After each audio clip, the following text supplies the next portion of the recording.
Hey guys, it's Laura with Hartford Stitch, and today I'm here to talk to you all about sewing with vinyl. Now, if you're thinking to yourself, why would I want to sew with vinyl?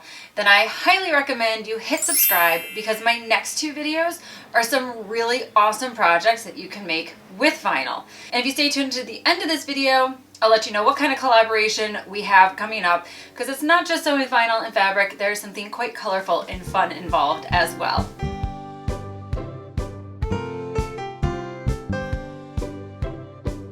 Alright, so we're going to start with what you're looking for when you're buying vinyl or finding vinyl. Then we're going to give you some tips and tricks on how to prep it, so the cutting and the marking. And then I'll finish up with some tips about how to sew with it. So to start with, where do you find the vinyl? Now you can buy this at most fabric stores. You get it in long kind of rolls like this. I just cut a section off of mine. And it usually comes wrapped in this paper. And if you take a close look at this paper, it cracks me up, because it shows vinyl wrapping a toaster.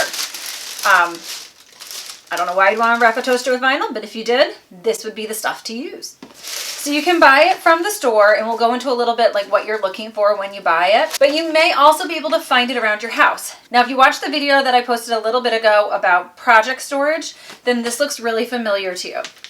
I use these for all sorts of things. One is for storing projects, and two is to cut up when I need vinyl. So this is a sheet case. So if you buy new bed sheets, this is what they're stored in. This is great for this project that we're coming up with. So if you don't think you're gonna need like a ton of vinyl, but you happen to have a couple of these lying around, this is an excellent option. If you're going to buy online, you're gonna wanna think about the weight of it, the thickness, also called the gauge. And the gauge is really important because that is how thick this vinyl is. So for example, I have a piece of 8 gauge here. All right, so it's very thin. It's sticking to yourself. You really shouldn't fold vinyl on vinyl like I just did. I also have a piece of 40 gauge. So this stuff is super thick, super heavy. You can see it is not crinkling like this one. I happen to have the 40 gauge because I thought I was gonna be making face shields, which I didn't end up doing. And so now I have a huge roll of it. But it is good for those window masks that you see. And that's the only thing I found to do with it so far. Okay, so let's take a closer look at these weights. And I know it can be tricky because we're working with clear vinyl. You can get vinyl in all sorts of colors. You can get it opaque, you can get it with glitter in it. There are so many different kinds. The projects that we are going to be using it for in the next couple of videos use clear vinyl. So that's why I have these samples here. So this is that 8 gauge. You can see it's really easy to bend, very thin, a little bit more wrinkly, and easy to manipulate though. This is the 12 gauge, so a little bit thicker than the 8 gauge, obviously. You can see it's a little smoother. This one has a little more texture to it, and this one is a little bit smoother here. And then again, here's that 40 gauge, which is super thick, not easy to manipulate at all. Don't use that for this project. But an 8 gauge or a 12 gauge is fine. The bed sheet protector that I have, I think it's actually probably somewhere right between an 8 and a 12. And obviously there are lots of steps between the 12 and the 40. So if you needed something a little bit more rigid, but not quite the 40 gauge rigid, you could find that as well. So it is important that you get the right size gauge for your project. And I'll put a link below so you can know exactly what kind of vinyl I'm using for our future projects and that I like to have at home. Okay, so let's talk about some tips and tricks for prepping vinyl to sew. My first tip is to use dry erase markers for mark. So let's say you wanted to cut a circle. Doing this is a lot better than saying using Sharpie, which won't come off unless you really scrub it, or a ballpoint pen, which kind of you have to dig in and make a groove. If I were to do something wrong with this, I can just rub it on off. So dry erase markers are great for vinyl. Now for cutting. You want to use paper scissors. Don't use your good fabric scissors for this. This is not fabric. One of the fun things about cutting vinyl is you can kind of cut it the way you cut wrapping paper usually, where you just slide it along to make your line.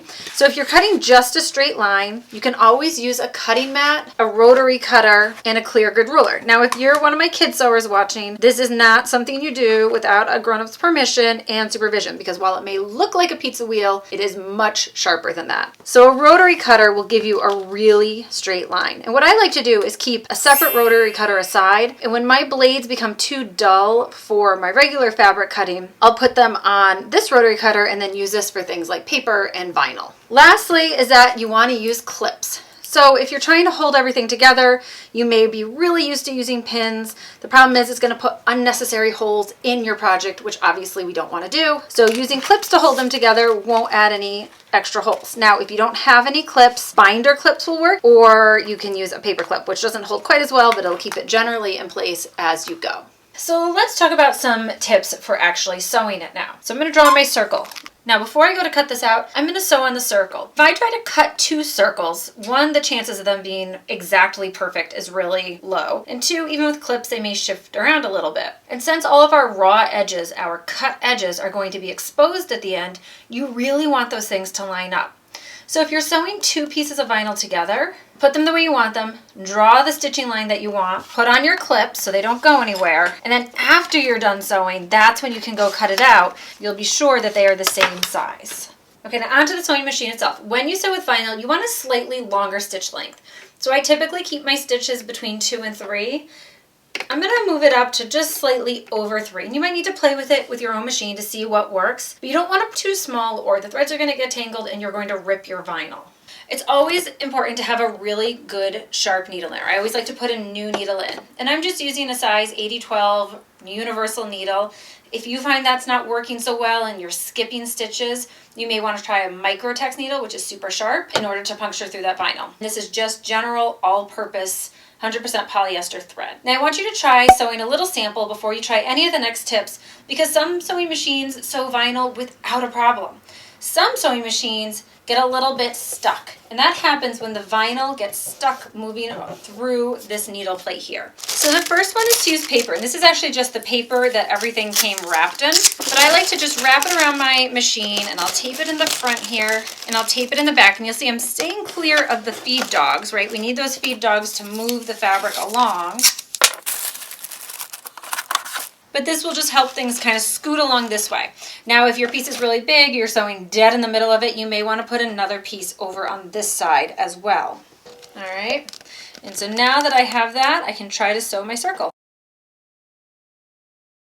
And actually, my machine is sticking a little bit. I'm going to put a piece in the front too.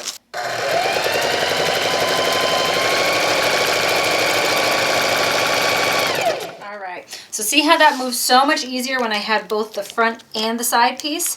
So that's one option. Another option, if you're really sticking, is to invest in one of these Teflon feet. So similar to the paper, it just provides an easier surface for the vinyl to slide on. All right, and now that I've sewn all the way around, I have a lot of threads because I start and stopped there. But you can cut nice and clean along the outside. So coming up next time, we're going to take all those tips and tricks and things we learned about sewing with vinyl and put it into projects. And I told you I'd give you a little bit of a clue as to what those projects were going to entail. And the answer is confetti. So the confetti bar sent me these awesome packs of confetti. They're just so beautiful. There's so much involved with them. They're things that are shiny. This one has sequins. Absolutely love them. And then I went on her website and there's so many options. So you're absolutely going to want to have all your supplies ready for the next time we come at you. So make sure you go buy some vinyl. I'll put some links below. I would suggest the 12 gauge. And go pick out your confetti from the confetti bar. And we might need a couple other little things, but that should get you pretty well set up for next week's video. So make sure you hit subscribe so you don't miss anything. And I can't wait to see you again so we can make some confetti projects. Thanks so much for joining me, and happy stitching.